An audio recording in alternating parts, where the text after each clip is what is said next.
और मेरे पास एक बहुत पर्सनल स्टोरी है शेयर करने के लिए, पर उससे पहले प्लीज लाइक और सब्सक्राइब करें। मेरी माँ ने जन्म दिया 2 जुड़वा लड़कियों को, मैं और मेरी बहन सोफी। तो ऑफ कोर्स हमारे पेरेंट्स ने हमें एक जैसे कपड़े पहनाए और हमारी चोटियों पर एक जैसे रिबन लगाए, पर लोग हम में आसानी से फर्क कर पाते थे एक कारण से। सोफी के चेहरे में एक छोटा सा डिस्टॉर्शन था, उसकी आंखें थोड़ी सी टेढ़ी थी और उसका मुंह उसके चिन तक जाता था, और मैं तो बिल्कुल दिखती थी एक चीनी मिट्टी की गुड़िया जैसी। जहाँ भी हम जाते लोग मुझे देखकर ऊ और आ करते, ये इतनी सुंदर है कि असली लगती ही नहीं। उसकी भूरी आंखों को तो देखो। मेरी आंखें भी तो भूरी हैं, पर हर कोई सोफी को इग्नोर करता और उसे बहुत बुरा लगता। मैं उसे बताती कि वो बिल्कुल मेरे जैसी सुंदर है, पर वो सुनने को तैयार ही नहीं थी। साल दर साल मेरी बहन को मुझसे नफरत होने लगी। सोफी हर कोशिश करती कि मैं भी उसकी तरह दुखी और गुस्से वाली बन जाऊं। वो स्कूल में मेरे खिलाफ अफवाह फैलाती, मेरी डायरी पढ़ती, और एक बार उसने मेरी आईब्रो शेव करने की कोशिश की। दिन रात मैं बस डर में ही रहती थी और मेरे पेरेंट्स इस बात पर बिल्कुल ध्यान ही नहीं देते। मैं 1 हफ्ते के लिए उसके इलेक्ट्रॉनिक्स ले लूंगा। ये काफी नहीं है डैड, सोफी मेरी लाइफ बर्बाद कर रही है। अगर उसने मुझे वाकई चोट पहुंचाई तो? हो वायलेट, ऐसा मत सोचो। सोफी बस एक दौर से गुजर रही है, हम उसे सच में तुम्हें चोट पहुंचाने नहीं देंगे। वो समझते ही नहीं थे, और जब मैं 14 साल की हुई चीजें बहुत ज्यादा बिगड़ गयी। एक दोपहर जब मैं स्कूल से वापस आई तो देखा सोफी मेरे पेरेंट्स के साथ सोफे पर बैठी है और वो बहुत गुस्से में लग रहे थे। तुम ऐसा कैसे कर सकती थी वायलेट? ये क्या बोल रहे हो आप? सोफी ने कहा तुमने 1 घंटे उसे अलमारी में बंद करके रखा था। उसकी चीखें सुन के हम यहाँ आए। क्या? तभी मैंने सोफी को देखा और वो मुँह छुपाकर हंस रही थी। मैं बस वायलेट के आसपास सेफ नहीं फील करती हूँ मम्मी। इसके बाद मैं अब उस पे भरोसा कैसे करूँ? गाइस, वो मुझे फंसा रही है। उसने अपने आप को खुद अलमारी में बंद किया था। और वो ऐसा क्यों करेगी? ये क्या बकवास है वायलेट। मेरे पेरेंट्स को दिखता नहीं कि सोफी कितनी पागल है। किसी ने उस रात मुझसे बात नहीं की। पॉपकॉर्न खाते हुए उन सब ने MSA के वीडियोस देखे और मैं अपने रूम में रही। पर अगली सुबह मेरे पेरेंट्स ने एक बड़ा कदम उठाया, मुझे शिफ्ट करा दिया गेस्ट हाउस में। ये सोफी का आइडिया था। तुम दोनों को थोड़ी दूरी बनाने की जरूरत है। घर में इस तरह की नेगेटिविटी हम नहीं देख सकते। तो आप मुझे बाहर निकाल रहे हो? क्यों? क्योंकि मैंने उसे अलमारी में बंद किया था? मैंने कहा ना वो मैंने नहीं किया था। किसने किया इससे फर्क नहीं पड़ता। पॉइंट ये है कि अभी तुम दोनों एक दूसरे के लिए टॉक्सिक हो, और इस वक्त सोफी को हमारी तुमसे ज्यादा जरूरत है।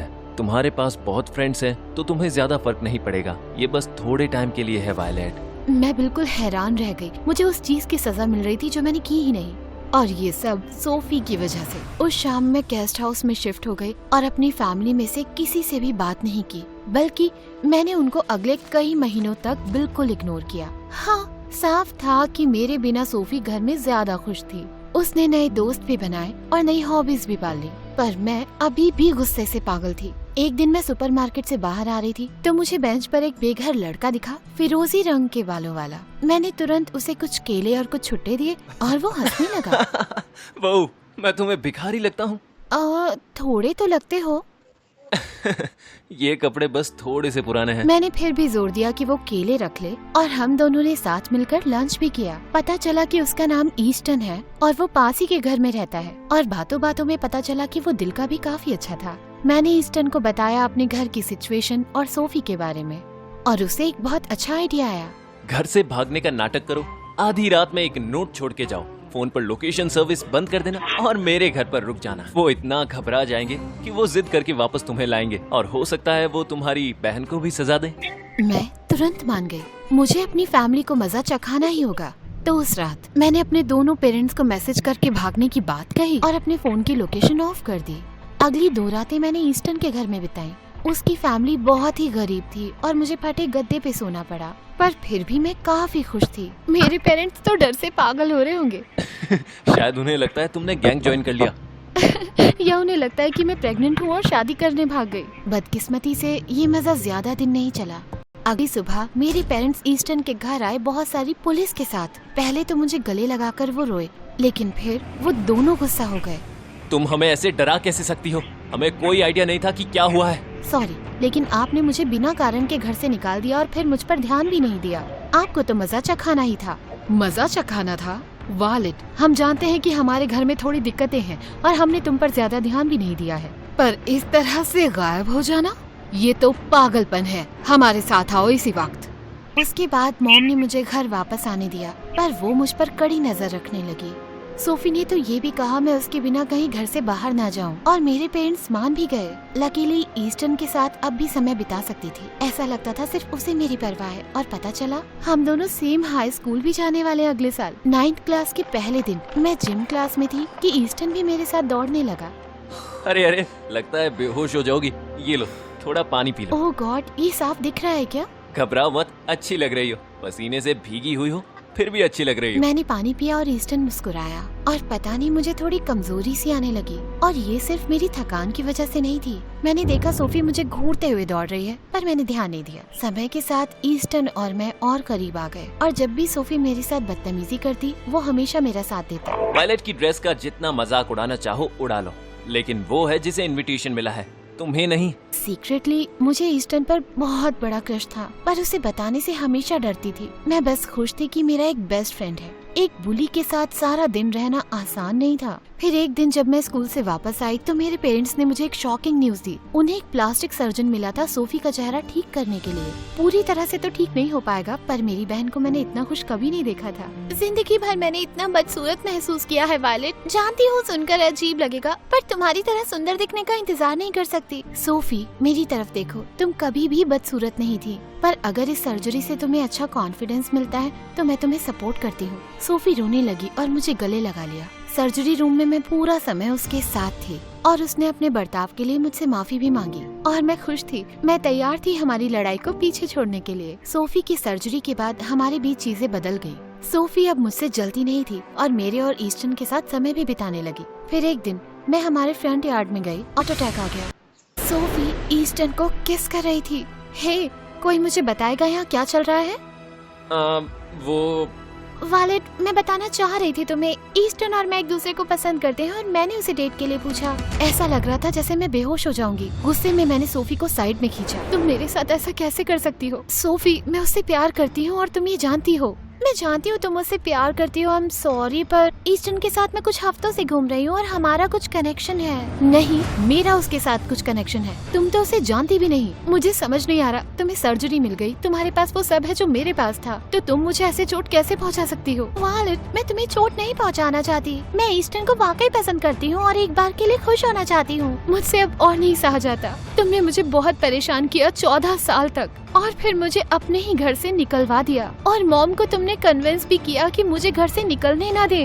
पर अब हद हो चुकी है। मैं गुस्से से निकली और ईस्टन को सोशल मीडिया से ब्लॉक कर दिया। वो माफी मांगने के लिए मुझे कॉल करता रहा, कहा कि सोफी को डेट करने से हमारी दोस्ती में फर्क नहीं आएगा, पर मैं उससे बात नहीं करना चाहती थी।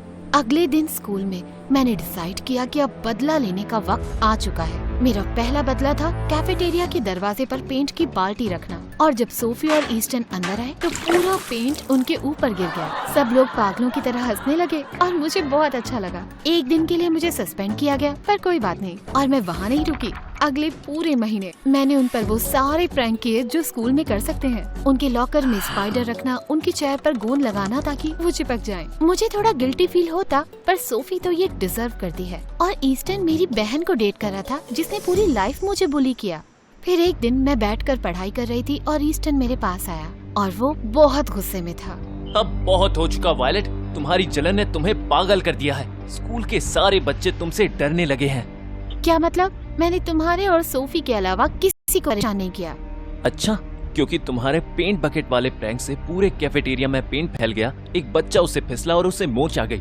मुझे दुख है कि तुम्हें मेरे और सोफी के डेट करने से इतनी प्रॉब्लम है, लेकिन हमारी फीलिंग का तुमसे कोई लेना देना नहीं। जानता हूँ तुम्हें चोट पहुँची है, पर तुम बुली मत बनो। ईस्टन चला गया और मैंने उसकी बात पर ध्यान दिया। शायद सोफी मुझे चोट नहीं पहुँचा रही थी, शायद उसका ईस्टन से प्यार में पड़ना एक कोइंसिडेंस था।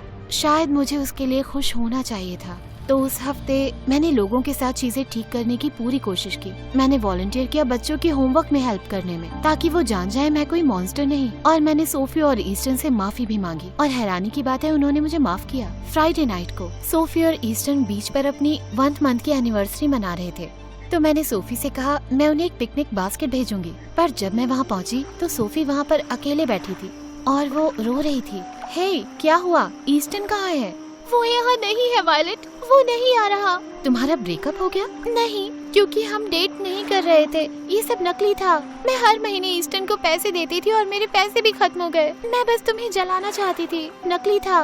मैं हर महीने ईस्टर्न को पैसे देती थी और मेरे पैसे भी खत्म हो गए। मैं बस तुम्हें जलाना चाहती थी। रुको, क्या? मैं समझी नहीं। मुझे लगा था मेरी सर्जरी के बाद लोग मुझसे अलग बर्ताव करेंगे क्योंकि मेरा चेहरा अच्छा लगेगा। लगा था कि शायद तुम्हारी जितनी अटेंशन मिलेगी, पर क्योंकि मेरा चेहरा पूरी तरह से ठीक नहीं हुआ तो ऐसा नहीं हुआ और इससे मुझे गुस्सा आया। पर मैं तुम्हें और चोट नहीं पहुंचा सकती, मुझे बहुत बुरा लग रहा है। मुझे यकीन नहीं हो रहा था इस बात पर। सोफी माफी मांगती रही पर मैं उसे देख भी नहीं पा रही थी। अब मुझे बदला नहीं चाहिए था, अब मैं बस उससे दूर रहना चाहती थी। उसके बाद हम दोनों के बीच चीजें बिल्कुल बदल गई। मेरी बहन और मैंने ईस्टर्न से बात करना बंद किया और हम दोनों एक दूसरे के लिए अजनबी हो गए। मुझे बुरा तो लगता था पर अब मैं और क्या ही करती। हम दोनों एक दूसरे के लिए टॉक्सिक थे। देखते ही देखते हाई स्कूल खत्म हुआ और हम दोनों के रास्ते अलग हो गए। कुछ सालों बाद मैं यूनिवर्सिटी कैंपस में घूम रही थी कि मुझे एक फोन कॉल आया।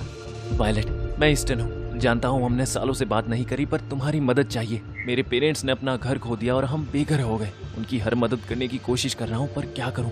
जिनको भी जानता हूँ उन्हें कॉल कर रहा हूँ, पैसे के लिए या खाने के लिए। मुझे यकीन नहीं हो रहा था। मुझे अब भी ईस्टर्न से बहुत नफरत थी, पर वो इस वक्त मुश्किल में था। हाँ, मैंने थोड़े कपड़े और खाना खरीदा और होमलेस शेल्टर में ले गई। गॉड, तुम तो एक एंजल हो। मैं तुम्हारा कैसे शुक्रिया अदा मैं करूं? ये तुम्हारे लिए नहीं कर रही, तुम्हारे पेरेंट्स के लिए कर रही हूँ। और इसके बाद तुम मुझे अपनी शक्ल भी मत दिखाना, समझे? हाँ, मैंने जो तुम्हारे साथ किया वो बहुत बुरा था। क्या बस एक बात कह सकता हूँ? मैं सोफी का ये फेक डेटिंग प्लान नहीं करना चाहता था। मैंने सिर्फ ऐसा इसलिए किया क्योंकि मेरी फैमिली में हमेशा से पैसे की दिक्कत रही। मुझे डर रहता था कि हम कभी भी बेघर हो सकते हैं। फिर भी जो भी मैंने किया वो ठीक नहीं था, स्पेशली जब मैं तुमसे प्यार करता था। मेरा दिमाग घूमने लगा। मुझे पता नहीं था कि ईस्टर्न इतनी मुश्किल में था और मुझे ये भी आइडिया नहीं था कि उसे मुझसे प्यार था। मैंने फैसला किया कि ये सही समय था सब ठीक करने का। उस रात मैं अपने पेरेंट्स के पास गई और उन्हें मनाया कि वो ईस्टर्न को एक लोन दे दे और फिर उनसे बोला कि सोफी को डिनर पर बुला लें। ओह स्वीटी, ये बहुत अच्छा आइडिया है। आजकल वो अच्छी है और वो तुम्हें बहुत याद करती है। पता नहीं क्यों, पर ये सुनकर मुझे खुशी हुई। जब सोफी आई तो तुरंत दौड़कर उसने मुझे गले लगाया। वायलेट, मुझे खुशी है कि तुम यहाँ हो। एक्चुअली मैं तुम्हारे लिए कुछ प्रेजेंट्स लाई हूँ। सोफी ने मुझे बड़ा सा बैग दिया और मैं हैरान रह गई उसमें बहुत महंगे महंगे गिफ्ट्स देखकर। परफ्यूम, ज्वेलरी और एक नया आईपैड भी। मैंने सालों तक तुम्हें तंग किया, इसके लिए मैं माफी चाहती हूँ वायलेट, पर मैं तुमसे प्यार करती हूँ और अगर कभी मेरे साथ रिश्ता बनाना चाहो तो मैं यही हूँ। थैंक्स सोफी, सुनकर अच्छा लगा। तुमने मुझे वाकई चोट पहुँचाई, पर इस बात को अब काफी समय हो गया है। तुम्हें रातों रात तो माफ नहीं कर सकती, पर ये अच्छी शुरुआत है। मैं जानती हूँ कि तुमने ईस्टर्न से भी बात की। अगर उसे डेट करना चाहो तो मेरी ब्लेसिंग्स है। हो सकता है करूं, पर पहले मैं तुम्हारे साथ रिश्ता बनाना चाहती हूँ। लेकिन ऑफ कोर्स सोफी ने ईस्टर्न को भी इनवाइट किया और हम दोनों को बालकनी में अकेला छोड़ा। मुझे खुशी है कि तुम्हारे और सोफी के बीच में दोस्ती हो गई। क्या मुझे कभी तुम माफ कर पाओगी? तुम्हें प्यार करना बंद नहीं किया मैंने। ओह वाओ, ये तो मुझे पता ही नहीं था।